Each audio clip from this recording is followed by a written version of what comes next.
Let's dive right in. We're about to go on a journey, one that's going to transform that messy, chaotic collection of tracks into a polished, professional-sounding mix. And look, this isn't about some secret sauce or magic plugin. It's about a clear, step-by-step workflow that anybody can master. So, does this sound familiar?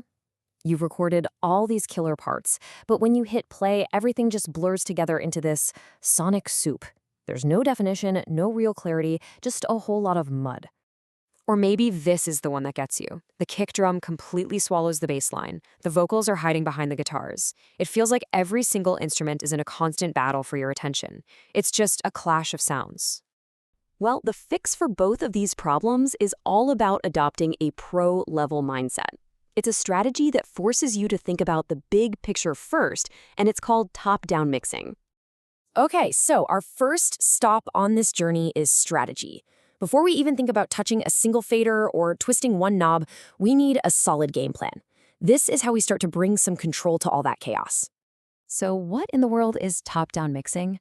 Well, think of it as working backwards from the finish line. You start by adding your processing, your EQs and compressors, to your main output, the mix bus. Then you work on your instrument groups, and only at the very end do you start tweaking the individual tracks. The whole idea is that you're always mixing into a sound that already feels cohesive and glued together. And here is exactly why this approach is such a game changer. It's the 80-20 rule, Pareto's principle, but for mixing. The few moves you make on your main buses have a huge impact on the overall sound. So by focusing on that 20% first, you get like 80% of the way to a fantastic mix, really, really fast. All right, with our strategy locked in, it's time to get our hands dirty with the first practical steps. This is all about building a rock-solid foundation before you start getting creative. Trust me, get this part right and everything else that follows becomes so much easier. So the very first thing you've got to do is something called gain staging. And honestly, its purpose is often misunderstood. It's not about just making things loud, it's about setting each track to an optimal starting level. The real goal here is to create headroom. That's the empty space before you hit the digital ceiling and get that awful clipping distortion. This just makes sure all your plugins are going to work the way they're supposed to. So this foundation really boils down to two simple things. First, just use your faders, the volume sliders, to get a basic, balanced mix where you can hear everything pretty clearly. Then, second, start using your pan controls to place those instruments across the stereo field, from left to right. This immediately carves out a little space for each element and is a huge first step toward clarity. Now, when it comes to panning, there are a few golden rules to keep in mind.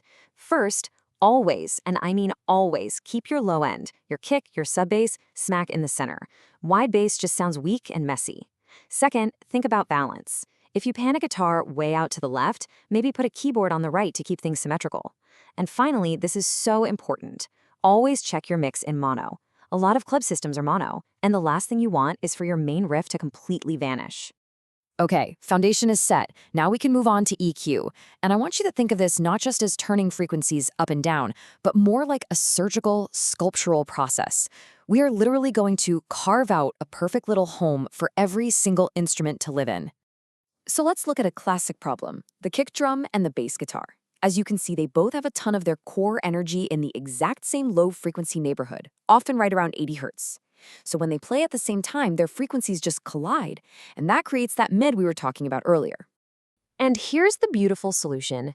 Instead of trying to boost the kick to make it louder, we do the opposite. We grab an EQ, we go to the bass track, and we make a small cut right at 80 Hertz. What we're doing is carving out a frequency pocket in the bass, making a dedicated space for the punch of the kick drum to sit perfectly. It's that simple, but man, is it powerful. Now that everything has its own little frequency home, it's time to control the dynamics. Let's talk about compression. Compressors are amazing. They do two things really well. They add punch by taming loud peaks, and they act like glue that makes the whole track sound tight and cohesive. This table here is basically your cheat sheet for the different flavors of compressors. A VCA type, it's clean, it's predictable, perfect for gluing your whole mix together. An optical compressor is really smooth and musical, a total go-to for vocals. A FET is fast and aggressive, amazing for making drums slam. And a Vari-Mu, that's often called creamy and thick, another awesome choice for mix bus glue. Okay, so our mix is clear, it's punchy, but right now it's probably a little flat, a little static. It's a 2D picture. In this next section, we're going to add depth, width, and life, and turn our mix into a 3D world that you can walk around in.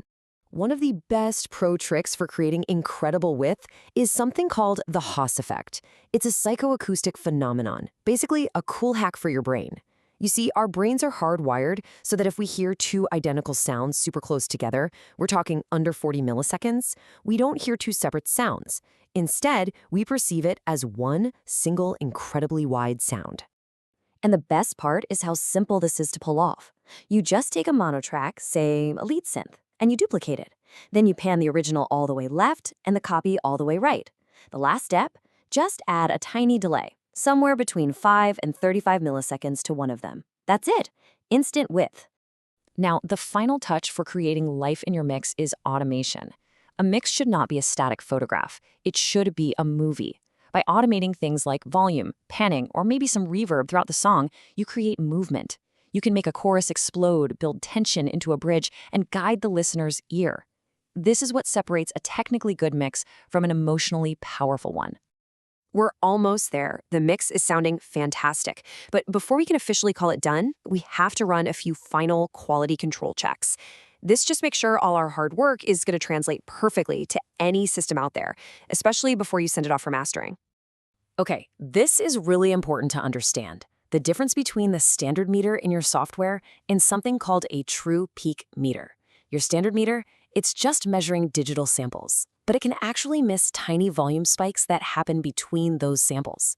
A true peak meter predicts the final analog waveform, showing you what's really going to happen on a real-world playback system, and it can catch clipping your standard meter might have totally missed.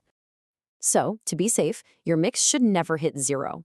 A really good target for your final mix when you're looking at a true peak meter is a ceiling of -1 decibel. This leaves just enough headroom for the mastering engineer to work their magic and, more importantly, prevents any nasty distortion when your track gets converted for streaming. And that brings us right to our final thought. You can follow every single rule, set every level perfectly, and have a mix that is, on paper, flawless. But the real question is this: does it move the listener?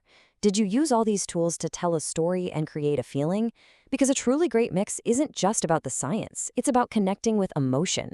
And that, my friends, is a journey that never really ends.